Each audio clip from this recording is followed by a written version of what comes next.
¿Alguna vez te has sentido agotado, incluso después de dormir 8 horas? ¿Sientes que no importa cuánto hagas, nunca es suficiente? ¿Que vives corriendo sin saber muy bien hacia dónde? Déjame decirte que no eres el único. Vivimos en un mundo que ha confundido la libertad con el rendimiento, la productividad con el valor personal y el movimiento con el sentido.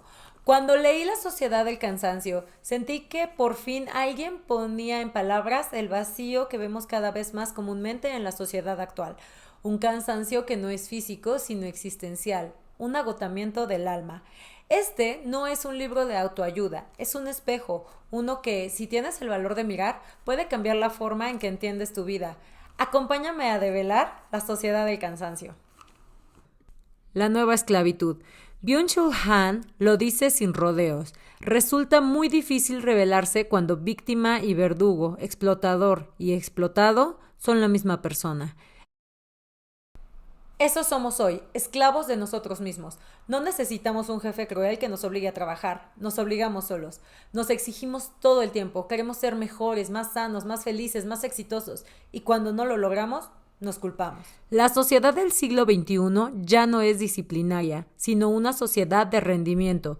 Sus habitantes ya no se llaman a sí mismos sujetos de obediencia, sino proyectos. Son emprendedores de sí mismos. La autoexplotación es el gran cáncer de nuestra era, y lo peor es que la hemos disfrazado de libertad. Han plantea que una de las principales causas de esto es el exceso de positividad, e insiste en que nos han vendido la idea de que todo es posible, que solo hace falta creerlo lo suficiente. La sociedad occidental está sufriendo un silencioso cambio de paradigma. El exceso de positividad está conduciendo a una sociedad del cansancio. Ese todo es posible se convierte en, si no lo logras, es tu culpa. Vivimos una vida en donde siempre podríamos estar haciendo algo más, algo diferente, un nuevo curso, un nuevo hábito, una nueva meta, y si no lo hacemos, algo dentro de nosotros nos grita, estás fallando. Vivimos siempre con la angustia de no hacer todo lo que podríamos hacer, y encima nos culpamos a nosotros mismos de nuestra supuesta incapacidad. Esa es la angustia de vivir sin tregua, sin permiso para parar, sin tiempo para simplemente ser. Enfermos de rendimiento. Estamos enfermos, pero no de un virus. Estamos enfermos de velocidad, de autoexigencia, de ruido. La depresión, el burnout, la ansiedad, el TDAH no son accidentes individuales, son síntomas de un sistema que nos rompe desde adentro. Así como la sociedad disciplinaria Foucaultiana producía criminales y locos, la sociedad que ha acuñado el eslogan de Just Do It produce individuos agotados, fracasados y depresivos. Nos dicen, haz más, sé más, demuestra más, pero no nos enseñan a detenernos, a descansar sin culpa, a mirar el techo sin sentirnos inútiles. El colapso del alma. La era digital ha hecho que lo veamos todo menos a nosotros mismos. El desastre de la comunicación digital proviene del hecho de que no tenemos tiempo para cerrar los ojos. Los ojos se ven forzados a una continua voracidad, pierden el silencio, la atención profunda, el alma ya no reza. Hoy corremos detrás de la información sin alcanzar un saber. Tomamos nota de todo sin obtener un conocimiento.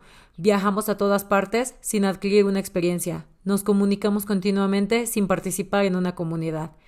Estamos hiperconectados, pero vacíos. Sobreestimulados, pero distraídos.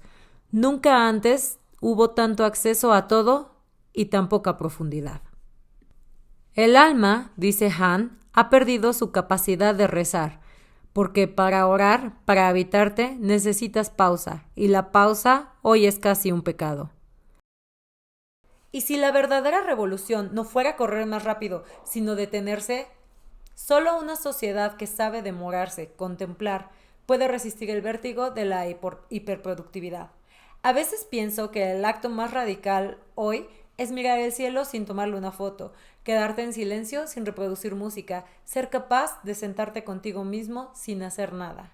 Necesitamos un tiempo distinto, un tiempo que no sea el del rendimiento. Necesitamos el tiempo del alma. Ese tiempo no tiene agenda, no tiene métricas, no busca likes ni resultados. Ese tiempo solo pide presencia.